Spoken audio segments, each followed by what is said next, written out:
Yang pertama Bapak Ibu Bapak Guru SD Jilid 1, alhamdulillah di siang hari ini kita masih diberi kesempatan untuk bertemu. Pada kesempatan ini saya ingin menyampaikan hasil pembelajaran di CGP calon guru penggerak modul 1.3 dan tentang disiplin positif. Ada beberapa modul yang telah kami pelajari. Saya dengan di sini kebetulan ada Bu Bekti yang sama-sama mempelajari ini. Yang pertama tentang disiplin positif, yang kedua tentang keyakinan kelas, yang ketiga tentang kebutuhan dasar manusia, yang keempat tentang 5 tentang segitiga restitusi.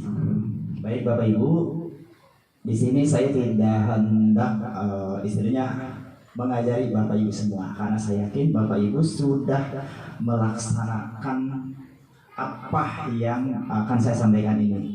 Saya di sini hanya ingin sekedar berbagi ilmu, boleh jadi ini menyegarkan kembali pemahaman kita, ingatan kita tentang disiplin positif. Yang pertama, disiplin positif. Ada beberapa hal tentang berkaitan dengan disiplin positif ini. Kita sering kali terjebak pada ilusi kontrol diri. Kita seringkali terjebak bahwa ketika anak melakukan ini, anak tandanya sudah disiplin. Ketika anak melakukan itu, anak tandanya sudah disiplin. Tapi ternyata kadang-kadang kita terjebak pada ilusi kontrol yang kadang kita tidak pahami. Yang pertama, ilusi guru mengontrol murid. Ini ternyata hanya ilusi saja. Sebenarnya kita sebagai guru tidak benar-benar 100% bisa mengontrol murid-murid kita. Kita seolah-olah kita kan guru yang bisa memaksa murid kita. Ternyata tidak, itu hanya ilusi kita. Kita nggak bisa maksa loh. Nggak bisa maksa, kamu itu murid, ikuti Bapak. Apapun yang Bapak katakan, nggak bisa seperti itu, nggak bisa maksa. Karena hakikatnya mereka punya pikiran, punya pola pikir, punya pemahaman, punya kemerdekaan, punya dunia yang bahkan dunia anak-anak berbeda dengan dunia kita. Jadi kita jangan terjebak bahwa kita orang dewasa memiliki hak untuk memaksa, itu tidak ya. Ini mungkin ilusi-ilusi yang harus kita hindari sebagai guru dalam membangkitkan disiplin positif pada peserta pendidikan kita. Ki Hajar Dewantara mengatakan bahwa di mana ada kemerdekaan, disitulah harus ada disiplin yang kuat. Sungguh pun disiplin itu bersifat self-disiplin, yaitu kita sendiri yang mewajibkan kita dengan sikap kerasnya, tetapi itu sama saja. Sebab jikalau kita tak cakap melakukan self-disiplin, wajiblah penguasa lain mendisiplinkan kita.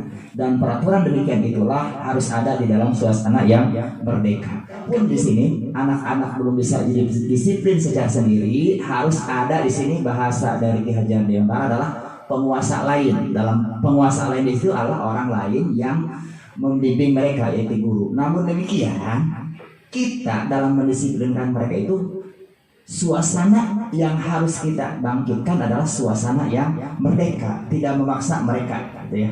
Nanti ada kaitannya, kita akan membuat keyakinan kelas. Selanjutnya Ki Hajar Dewantara mengatakan, mardika iku jarwaja norambung lepasin pamreh ning uga kuat kuasa aman dari penyangga.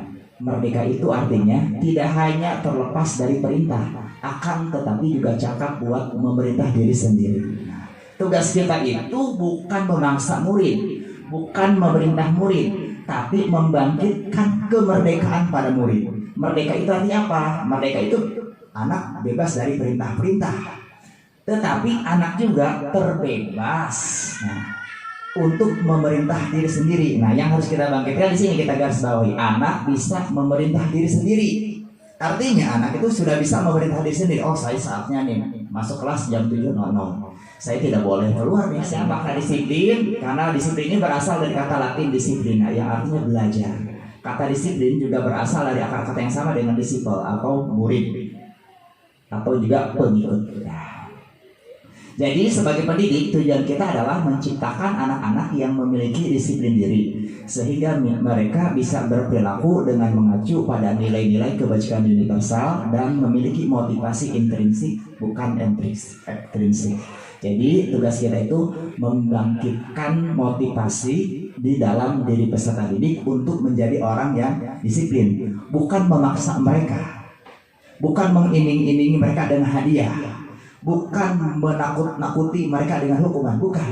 tetapi bagaimana mereka bisa membangkitkan motivasi intrinsik di dalam diri mereka sendiri. Bagaimana mereka mau melakukannya atas dasar memerintah diri sendiri, atas dasar kesadaran diri sendiri. Yang penting kita membuat keyakinan kelas, gitu ya. Keyakinan kelas. Umumnya di kelas kita sudah adanya adalah peraturan kelas. Cirinya peraturan kelas itu biasanya tidak boleh jajan, tidak boleh makan di dalam kelas, tidak boleh membuang sampah sembarangan, tidak boleh dan tidak boleh. Banyak biasanya tidak boleh. Itu peraturan kelas. Nah, sekarang kita tingkatkan, bukan hanya membuat peraturan kelas, tetapi membuat keyakinan kelas. Apa keyakinan kelas ini? Ciri-cirinya keyakinan kelas yang pertama bersifat abstrak daripada peraturan yang rinci dan konkret.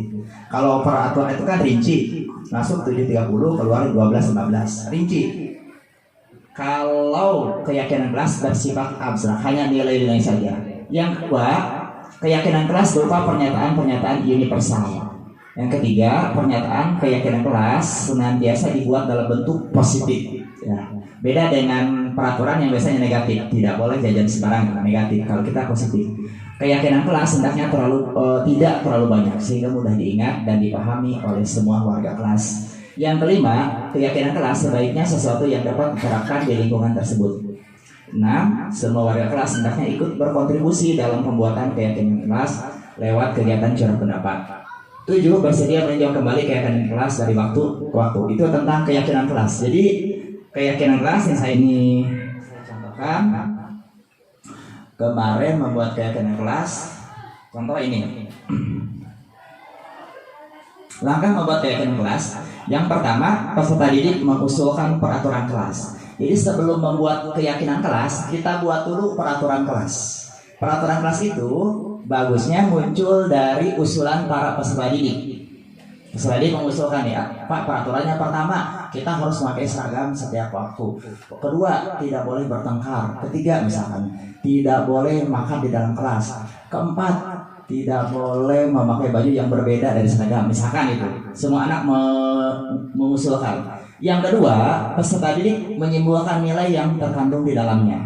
Dari peraturan-peraturan itu, nilai apa yang terkandung dalam peraturan tersebut. Yang ketiga, baru merumuskannya menjadi keyakinan kelas. Contoh ini, peserta didik mengusulkan, misalkan nih peraturan yang dibuat, ada usulan, tidak boleh terlambat, sifatnya negatif, tidak boleh membuang sampah sembarangan, tidak boleh meledek teman, tidak boleh menyontek, selalu ikut upacara bendera, tidak boleh bicara kotor, seragam harus rapi dan sesuai jadwal, tidak bertengkar. Itu contoh peraturan kelas yang diusulkan oleh anak-anak. Nah, dari peraturan kelas ini kita rangkum nilai-nilai yang terkandung di dalamnya. Ya, nilai-nilai yang terkandung di dalamnya. Misalkan tadi tidak boleh terlambat. Nilai yang di dalam kita nggak boleh terlambat itu nilai terkandung dalam apa? Nilai ke disiplin waktu, misalkan ya.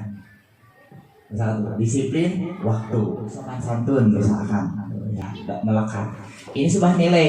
Nah, keyakinan kelas ini kita buat di dalam kelas. Nanti semua peserta didik mengingat keyakinan kelas kita ini. Dari sedikit penjelasannya, ada ingin ditanyakan atau ingin ditanggapi? Enggak? Assalamualaikum warahmatullahi wabarakatuh. Untuk keyakinan kelas itu bagaimana cara menyimpulkannya? Itu saja. Terima kasih Bu Iba untuk keyakinan kelas. Maksudnya mungkin bagaimana cara menyimpulkan membuat sebuah keyakinan kelas dari peraturan kelas. Sebelumnya kan kita biasanya memajang peraturan kelas atau membuat bersama-sama tentang peraturan kelas. Peraturan kelas ini tadi disampaikan bahwa sifatnya lebih teknis, langsung ke pokok peraturan. Tidak boleh buang sampah sembarangan, masuk pukul 7 dan sebagainya. Sedangkan keyakinan kelas itu adalah nilai-nilai di balik itu. Misalnya kita nih nggak buang sampah sembarangan, berarti nilai yang terkandung di dalamnya adalah nilai kebersihan seperti tadi.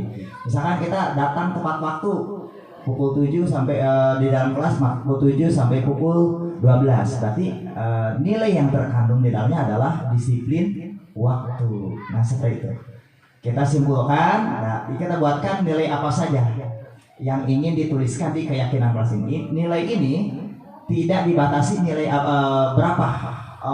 berapa nilainya. Yang penting nilai ini disepakati bersama. Namun juga jangan terlalu banyak biar anak fokus. Kalau terlalu banyak sampai 10 misalkan ya kebanyakan jadi lupa juga nilai kelas kita apa ya, kebanyakan. Jadi 5 sampai 7 itu angka ajaib gitu kan, 7 ya sudah cukup. 5 sampai 7 sudah cukup.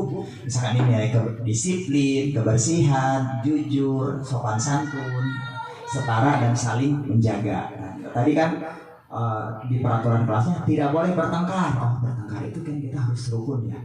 Oh, berarti rukun itu kita menganggap semua orang sama dengan kita, setara. Gak ada orang yang lebih rendah dari kita, gak ada yang lebih tinggi. Semua setara dan harus saling menjaga, tidak boleh bertengkar. Berarti itu nilai yang diambil. Mungkin itu saja Bapak Ibu contoh keyakinan kelas yang bisa kita buat. Nah itu keyakinan kelas ini biar langkah teknisnya anak sendiri nanti menjabarkan. Misalkan selalu jujur kapan dari manapun, itu kan nilai tinggal balik apa. Ingat ya, nilai keyakinan bisa apa? Jujur. Ketika mau ulangan kita ingatkan, oh ingat ya, gak berarti gak boleh apa? Oh gak boleh nyontek. Nah, awalnya kan kita ingat ya peraturan kelas kita gak boleh nyontek. Sekarang dibalik, ingat ya keyakinan kelas kita apa? Jujur. Berarti kalau jujur gak nyontek dong. Nah seperti itu. Dibalik kita tampilkan keyakinan kelasnya dulu. Mungkin itu saja ya Bapak-Ibu. Di rumahnya dia harus survive, padahal untuk bertahan hidup aja mereka misalkan harus nyari analisis terhadap 5 kebutuhan dasar peserta didik tersebut. Mungkin itu yang harus kita pahami ya, karena ya kita jangan sampai menjadi seorang penghukum. Mereka melakukan tindakan indisipliner. Ketika mereka melakukan tindakan yang salah, bagaimana cara mendisiplinkannya tanpa menghukum satu atau tanpa memberi konsekuensi ya. Ini namanya suatu kesalahan, suatu tindakan indisipliner. Kita yakinkan bahwa semua orang juga bisa melakukan hal yang sama. Kesalahan itu mungkin bisa saja terjadi. Tidak hanya kamu yang bisa melakukan itu. Pada kondisi tertentu mungkin semua orang melakukan kesalahan itu. Itu untuk apa? Jangan sampai mereka ketika dipanggil oleh kita labil, identitasnya merasa hilang, merasa dia bersalah banget.